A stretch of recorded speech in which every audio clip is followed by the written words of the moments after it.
The greater DC area's cost of living might just surprise you in 2025. Just this past month, I helped a family move here from Texas, and sure, their cost of living has definitely ticked up. However, what brought them here far outweighed the change in the cost of living. And this may not hold true for everyone, but after helping many of you move here from places like Florida, Vegas, Texas, Colorado, California, and even from countries outside of the US, you all say the same thing. You end up falling in love with all that greater DC has to offer. That being said, it's important that you know what the current costs are to live here as of this year. Make sure you stay to the end where I answer why the costs are higher and why so many of you decide to move here despite those costs. We're really getting into the weeds on this one. I'm Rick, your greater DC area realtor and insider, and in this video, I'm breaking down the real cost of living in the greater DC area in 2025. Not just housing, we're talking taxes, transportation, food, entertainment, daycare, private school, really everything you need to know whether you're thinking of moving here or you already call the DC suburbs your home. Now let's start with the biggest cost. Now housing is the single biggest expense in the DC area and varies widely depending on your location. Here's what you can expect to pay for different housing options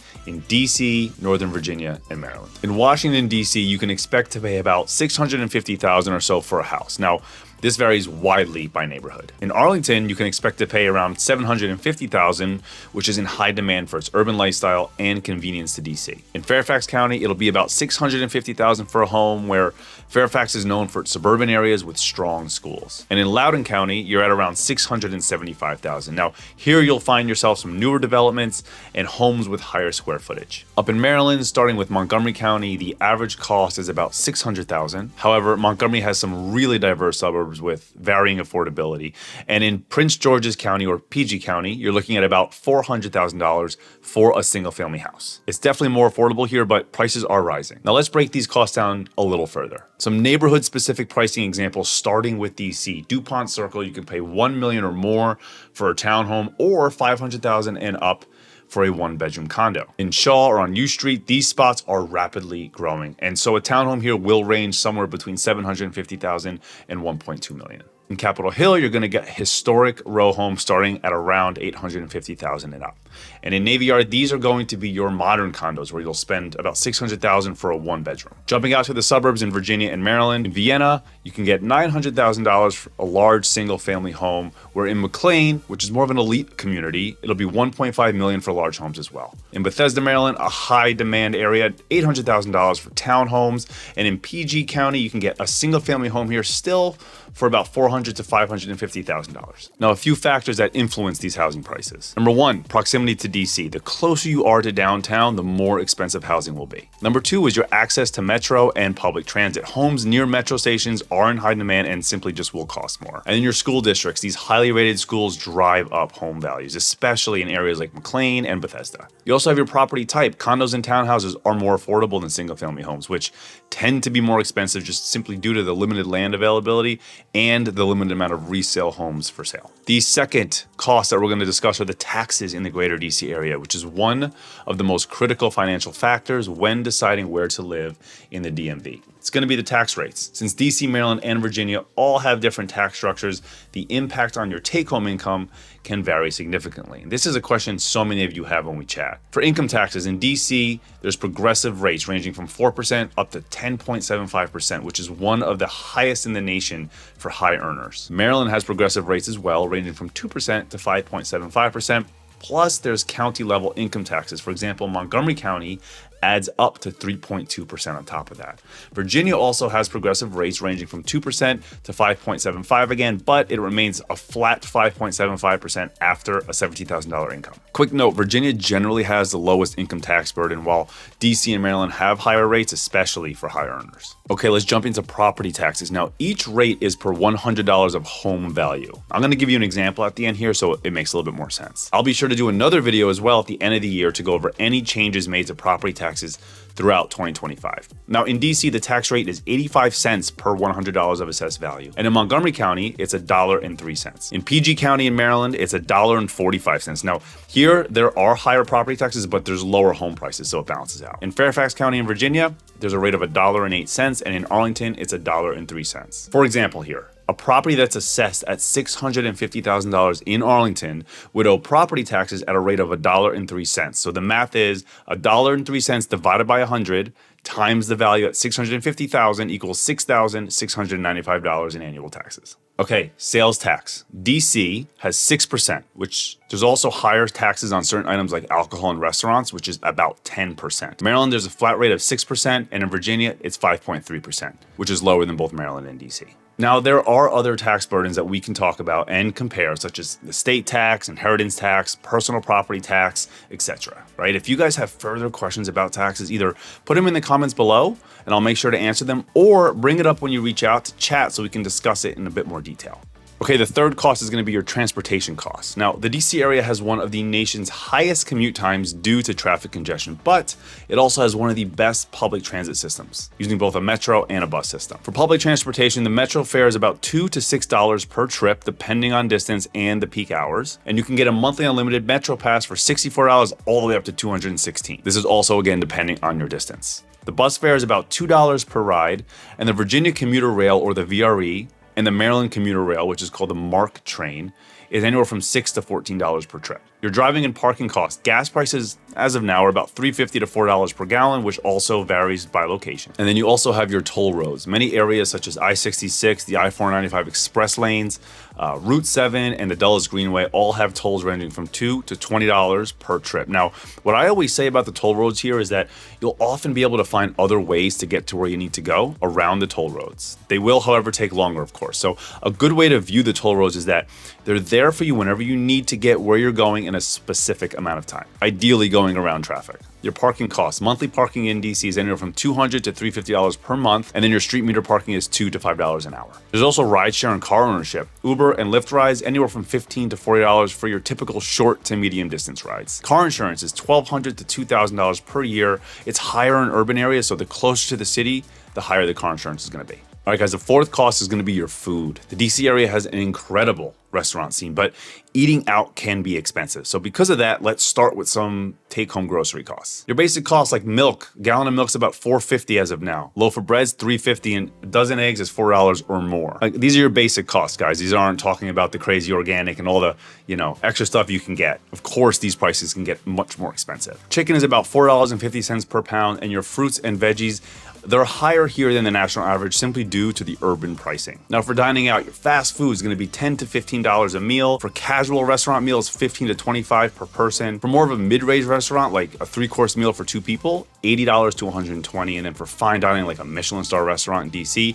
$200 or more per person. The fifth cost, your entertainment and your leisure costs. Now, the DC area has an endless amount of entertainment options, including free museums and parks, which is very cool, as well as high-end nightlife, club life, and cultural events. Some common costs, some movie tickets, $15 to $18 here. Concert and sporting event tickets can be $50 or $300 or more. A gym membership, $50 to $120 per month. Now, this could be a lot more for some higher-end gyms like Lifetime Fitness, for example.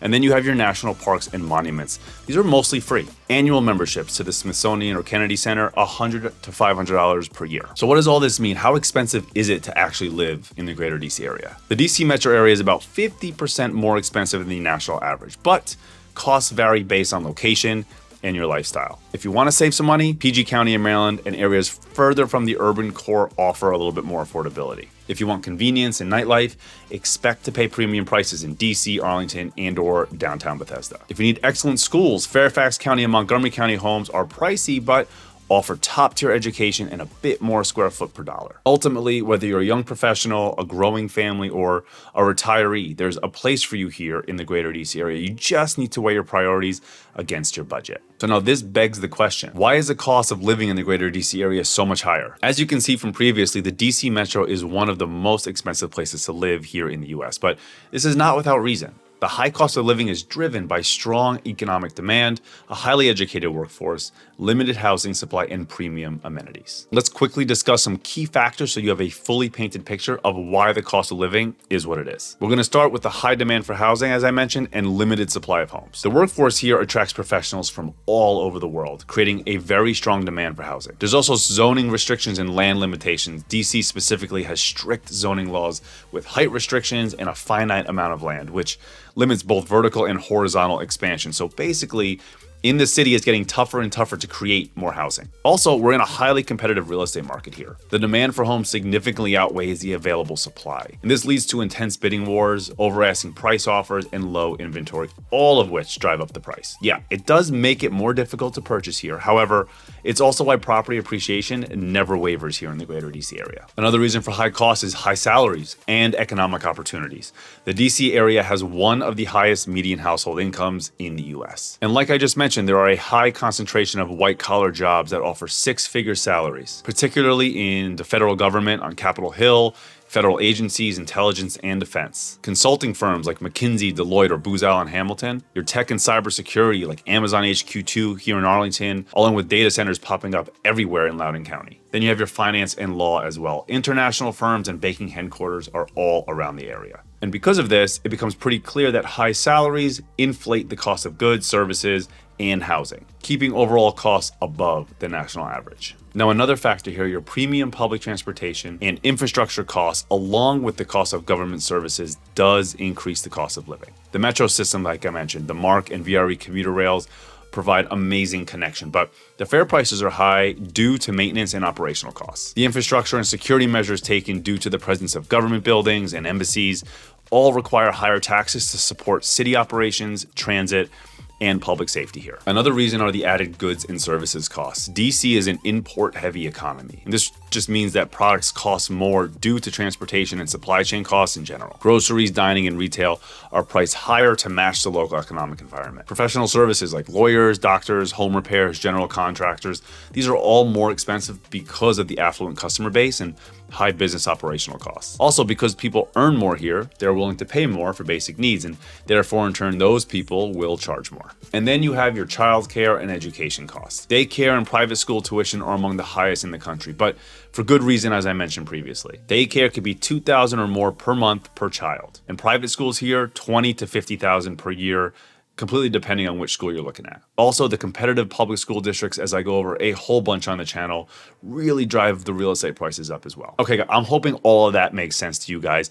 It truly does become pretty straightforward, but I really want to touch also on the benefits of living here. Why would someone actually want to move to the greater DC area despite these higher costs? Now, even with its high cost of living, millions of people choose to live here for so many reasons. As I mentioned moments ago, we have one of the strongest job markets here in the entire United States with high job security as well. We also have access to a wide industry range, meaning that professionals have excellent career prospects. And then the networking opportunities are really unmatched. Many career-driven individuals move here just to build connections within their field. People also move here for a wonderfully rich and unique culture. Historic landmarks and museums such as the Smithsonian Museums, the Lincoln Memorial, the National Mall, the US Capitol, all provide a unique and historically rich atmosphere that really is truly incomparable to other cities. Most museums and cultural sites are free as well, which makes it one of the best places for history lovers. You also have a really diverse and international population here. DC's home to people from all over the world with a high number of international students, diplomats, and foreign professionals. The multicultural food scene here is one of the best in the US. The top tier public and private schools, it can't be mentioned enough. The public schools in Northern Virginia and Montgomery County are ranked among the best in the country. The whole area is home to a bunch of elite private schools as well. There's also top universities in all three, Virginia, DC, and Maryland. So wherever you're living, you can take advantage of in-state tuition. Along with one of the highest ranked public transportation systems in the country, you also have really easy access to all the local airports such as DCA, which is Reagan National, IAD, which is Dulles, and then BWI in Baltimore. There's a really vibrant entertainment and dining and nightlife. There's world-class restaurants. DC itself has such a thriving food scene with Michelin-starred restaurants and affordable global cuisine. Whatever you think, you can find, trust me. You have Adams Morgan, 14th Street in Georgetown. They all offer trendy bars and lounges. There's different theater and performing arts centers, obviously the Kennedy Center, but you have the Arena Stage and Broadway level performances. And DC itself is a sports town, home to with the NFL's Washington Commanders here, the Washington Wizards for basketball, the Nats for baseball, the Washington Capitals for NHL, and the MLS's DC United also. Your outdoor options are endless, includes Great Falls Park, Shenandoah National Park, and the Potomac River for hiking, kayaking, camping. You can also do a bunch of quick trips to other major cities. New York's just a 3.5-hour train ride away. You got Philly, which is a 2-hour drive, and Baltimore, which is only about 45 minutes. You're also super close to both beaches and mountains. You're a 3 to 4 hour drive away from Ocean City or Virginia Beach for a nice weekend getaway. You can also escape to the Blue Ridge Mountains or Shenandoah National Park for a hiking or camping trip. And as mentioned a bunch, we have 4 seasons here and mild winters. I know I've mentioned that winters can be pretty harsh in stretches, but the truth is, if you're coming from a northern area, northern state like the Northeast or somewhere else, they're definitely going to be more mild here. With spring now on its way, the cherry blossoms are going to be in full bloom. Summer right after has warm, but it's really great for rooftop bars and river activities all along the Potomac. Beautiful foliage in fall. You got Rock Creek Park and the Shenandoah National Park. It's called the Skyline Drive. Make sure you check it out. I absolutely love it. I do it every year. And then again, much more mild winters compared to New York or Boston. We really rarely get extreme snowfall. So guys, is it worth living in the DC area now that you know what the cost of living actually looks like? For me, yeah, of course. If you prioritize career growth, culture, strong public services, and an international atmosphere, the DC area is worth the high cost. It is absolutely one of the most dynamic, educated, and well-connected cities in the world.